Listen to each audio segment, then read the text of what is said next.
Perhaps you've seen it. Maybe in a dream. A murky, forgotten land. Hello there, Sarah from 17 once again. This is more Dark Souls 2 PvP. I am using dual whips. I have an old whip in my right hand, and I have a bloodied whip in my left hand, and I'm pretty much experimenting with a bunch of the whips. The stuff that you're seeing here, guys, are the fights that are worth watching, pretty much. A lot of the ones that I've trimmed out are ones where I simply won through stun locking, or I got destroyed by stun locking, or lag, and a combination of both, because lag does work both ways, and it's just something that I put up with more than most, because my connection at times can be really, really bad, and I want to put this out there firstly. Lag can be bad on a good connection, it can be bad on all connections, because unfortunately it takes two to make a match, and the relationship between those two internets is not always going to agree. So the people who think that, you know, this game is perfect and it doesn't have lag, that's just someone else's bad internet, are just delusional people, and I don't really understand that perspective, and I just think it's very ignorant. And I hear it a lot, but what can you do? But this is PvP, for better and for worse, and I'm in the arena, which a lot of people have got mixed feelings about the arena. I understand it completely, but every so often you do get some interesting people. Like this guy seems to have quite an interesting setup. He's got a halberd on for some strength, and he's got what looks like is it an S-stock and a katana as some kind of dual wield build. You can tell he's in power stance because of the way he's holding his weapons. One is up, one is down. That's technically the power stance, I believe. And I'm introducing him to some of the running attacks. He's going for the backstab. He's not getting it though, thanks to a bit of delay on between us. Gets a big running hit there, which provokes the old sun ring, which has been nerfed now, which a lot of people are happy about. I tried a point blanking with the Forbidden Sun Pyromancy, which is another one that's been nerfed. So a lot of stuff on this build that I was using at this time that is going to be nowhere near as good as it was before. I tried to roll through the running attack, I still get clipped, I don't get the backstab which I was hoping for, and he does a perfectly timed jump attack. Tanks my whip and kills me with the jump, which is a really clever move, and it was a good fight, I enjoyed it a lot.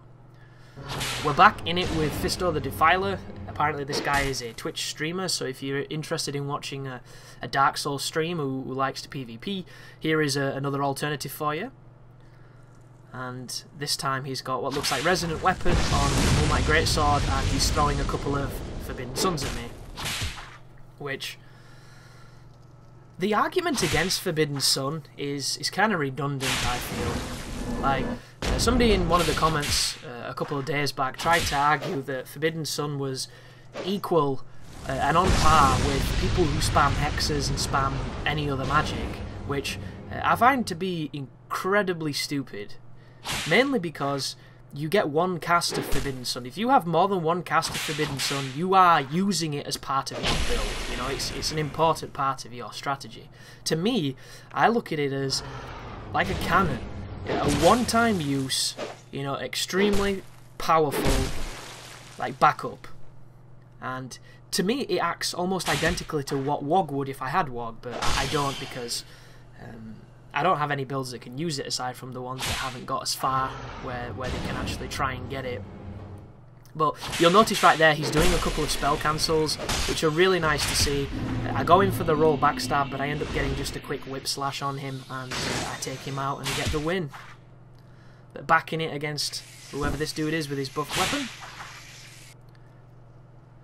But yeah, just comparing Forbidden Sun to people who use, you know, Resonant Soul spam and Lightning Spear spam, Crystal Soul Mass spam and things like that, I just don't think it stands up logically, which, you know, everybody's going to have their pet peeves when they play, everybody's going to have stuff that they're not the biggest fan of fighting, but I just don't think, objectively, when you put them on the same playing field, that they're even remotely comparable, because they're just kind of not. Like, the reason Forbidden Sun got nerfed is because it can do a lot of damage if your defense is low against fire. That is literally it. He throws it so fast that a lot of the times you can't see it's coming, especially with a little bit of lag. Like, it's one of those things where if you've never seen it, it'll hit you in the face, because you're not too sure what they're doing, and then they've thrown it and they've hit you. you know, once you see it a few times, I really don't think it's probably going to be that much of a problem. I think you're just going to get used to it, because when somebody pulls a Pyromancy out, they're either going to use Flameswave or they're going to use the Forbidden Sun. That seems to be the trend with Pyromancy. You don't usually get too many of the other derivatives. And if I had a criticism when it comes to a lot of the magics on this game, it's not the, you know, the cliched, tried and tested, they're too powerful, they're too spammy, they're too quick, you know, everybody's using them. It's not that at all. My criticism is they look very similar. And I'm meaning more on the animation that releases them, which to a lot of people you might be thinking, well, that doesn't really make much difference or affect anything, and I think it does. I think it's probably more important than what the spell does, is how it happens. And the reason I think this is because how the hell are you supposed to tell if somebody's casting Wog or casting Heal when two of them have a very similar wind-up, and if you think he's casting Wog and you like run away to get away from it and he's really casting something else, you know, you've lost the opportunity to punish it. And I'm using Wog as the example because it's a fantastic one, as Fisto returns there, and I tried to do a spell that he didn't have enough castings of, which is always fun to see. We didn't have the best connection with each other, but it's nowhere near as bad as some of them, so I had a lot of fun fighting this guy. He seems like a decent player. But I'm using Wogan as an example because it's difficult to interrupt, and I'm not too sure if that's an intentional design choice. I'm not entirely sure what that is, but I have footage in this session coming up where I go to hit somebody with a whip, I hit him with the whip and he still casts Wog. Like, he's in the middle of the animation at that point. You know, one would think I would stagger him, and the only real explanation I can think of is that the poise mechanic was working like hyper armor, like a lot of people think it works that way, and I just didn't have enough poise crush to interrupt his cast. And I'm not going to spoil what happens because it's pretty obvious if you've been hit by a Wog. But just to put like a pin on that topic, I do not think Forbidden Sun was as bad as what people are making it out to be, and I don't really agree with the nerf of it. I don't really agree with the nerf of Wog, while we're on the topic of the nerfs, because I think that they were two very specific function kind of spells, and even if you have, you know, 258 cast speed or some of the really high cast speeds, they still take a while to come out, and Wog can be blocked. I've never evaded it because the timing on it is just so weird. And Forbidden Sun is one of those spells where because I use it, I understand it, and when I see someone else use it, I avoid it. Like, I rarely get hit by it, so I had no complaints against them. And right now you're probably wondering why I'm not breaking this guy's block. Well, I can guarantee that one of those slashes there of the whip was intended to be a guard break that never came out, so it's a little frustrating, but what can you do? But a lot of people will be happy to know that I bought a new pad, so I can no longer really blame my pad on the more recent sessions of PvP for things like that. Hopefully, anyway.